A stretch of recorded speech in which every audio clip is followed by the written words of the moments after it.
नीतू की उम्र भी केवल 10 साल थी। कानपुर के एक छोटे से मोहल्ले में वह एक पुराने हवेली जैसे मकान में अपनी माँ दुलारी के साथ रहती थी। कानपुर में आज से करीब 30 साल पहले दुलारी की शादी हुई थी। गांव की होने के कारण शहर के तौर तरीके उसे समझ नहीं आते थे। दुलारी के पति भगत राम बाजार में एक दुकान में नौकरी करते थे। आज से करीब 5 साल पहले उनके सिर में तेज दर्द उठा। अस्पताल ले गए, वहाँ सारे टेस्ट हुए तो डॉक्टर ने बताया इन्हें ब्रेन ट्यूमर है। दुलारी की तो जैसे ज़िंदगी ही बदल गई।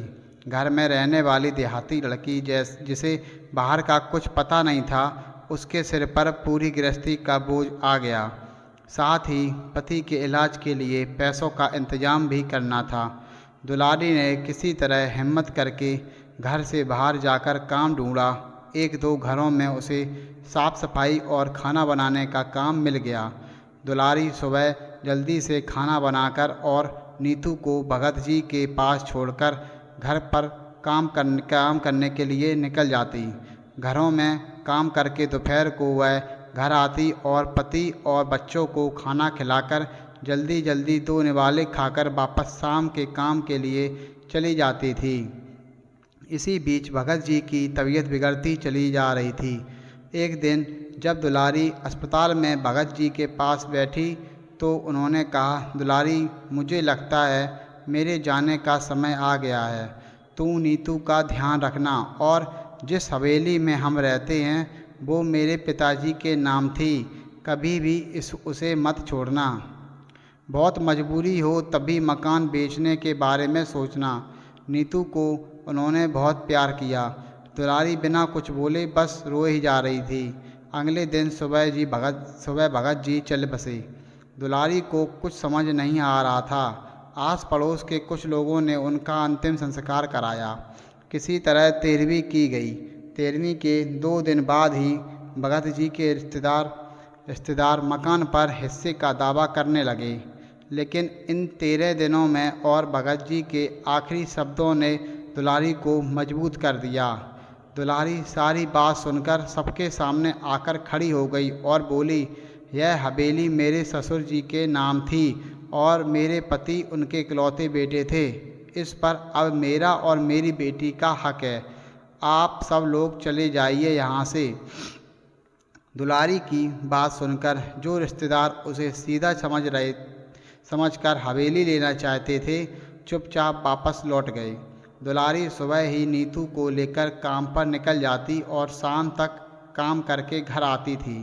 वह सारी जिम्मेदारी संभाल रही थी।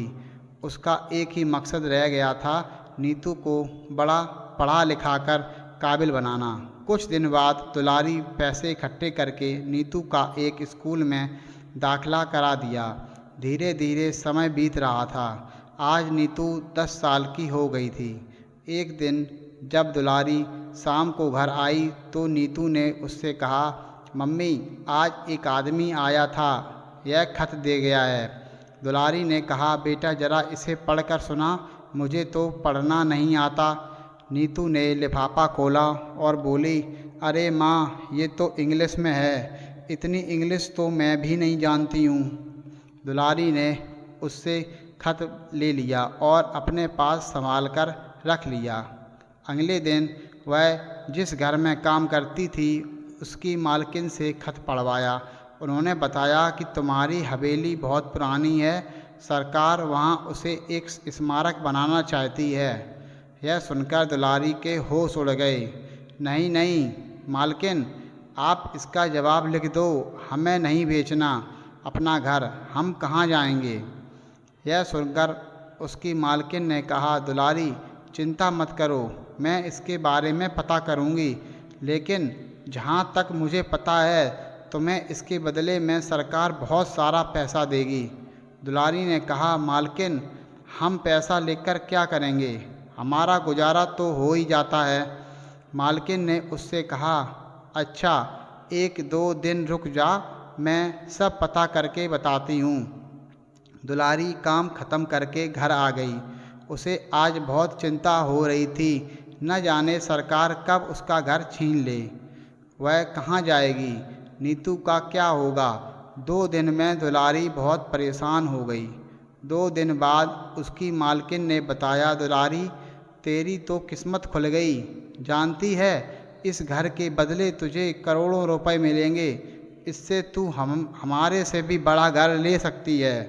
उसके बाद भी इतना पैसा बचेगा कि तुझे कभी काम करने की ज़रूरत नहीं पड़ेगी। दुलारी को सब कुछ समझ नहीं आया। उसकी मालकिन बहुत अच्छी थी, उन्होंने सारा काम करवा दिया। दुलारी को बहुत सा पैसा मिला। उसने अपनी मालकिन की मदद से एक घर भी ले लिया। बाकी पैसे उन्होंने बैंक में जमा करवा दिए, जिसका हर महीने ब्याज आता था। दुलारी का सारा काम पूरा हो गया। अब वह अपने नए घर में पहुंच गई। एक दिन वह भगत जी की फ़ोटो के सामने खड़े होकर रो रही थी। नीतू के पूछने पर उसने बताया, देख बेटी, तेरे पिताजी के साथ मैं केवल 5 साल रही, लेकिन उन्होंने आखिरी वक्त में अपनी सूझबूझ से मुझे मकान के लिए डटे रहने को कहा, जिससे आज हम यहाँ तक पहुँच पाए। उन्होंने अपने आखिरी समय में भी उन्होंने केवल हमारे बारे में सोचा। उस समय मैं कुछ नहीं जानती थी। हमारी हवेली पर तो रिश्तेदार ही कब्जा कर लेते।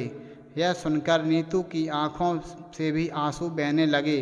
वो बोली, काश आज पापा जिंदा होते तो कितने खुश होते। यह सुनकर दुलारी ने कहा, बेटी वो तो अपना काम कर गए, मैंने भी उनका कहना मान कर हवेली को बचा लिया। बस अब उनकी एक और आखिरी इच्छा थी, वो तुझे पूरी करनी है। वे चाहते थे कि उनकी बेटी बहुत लायक बन जाए। नीतू ने कहा, माँ तुम चिंता मत करो, मैं एक दिन ज़रूर पापा का नाम रोशन करूँगी। दुलारी अब भी सभी घरों में काम करती थी। उसने नीतू का दाखिला एक बड़े स्कूल में करा दिया और अच्छी सी ट्यूशन भी लगवा दी थी। नीतू पढ़ाई करते हुए एक दिन IAS ऑफिसर बन गई। वह उस दिन घर आई और बोली, माँ देखो, पापा का सपना पूरा हो गया, तुम्हारी बेटी कलेक्टर बन गई। माँ अब तुम्हें काम पर जाने की कोई ज़रूरत नहीं, अब आप आराम करो। वैसे भी हमारे पास पैसे की कोई कमी नहीं है। दुलारी बहुत खुश हुई। बेटी, आज तूने अपने पिता की आखिरी इच्छा भी पूरी कर दी।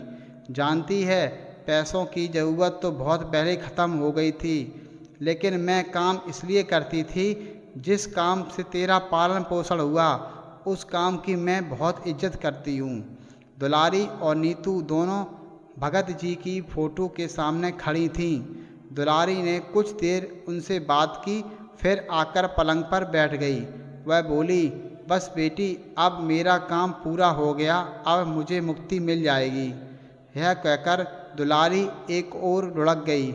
नीतू ने भागकर उसे उठाया, लेकिन वह अब कहाँ, वह तो मुक्ति हो चुकी थी। नीतू रोते रोते यही सोच रही थी, आखिर मेरी माँ ने क्यों कभी सुख नहीं उठा पाया। आज अब उनके सुख उठाने का समय आया तो भगवान ने उन्हें अपने पास बुला लिया।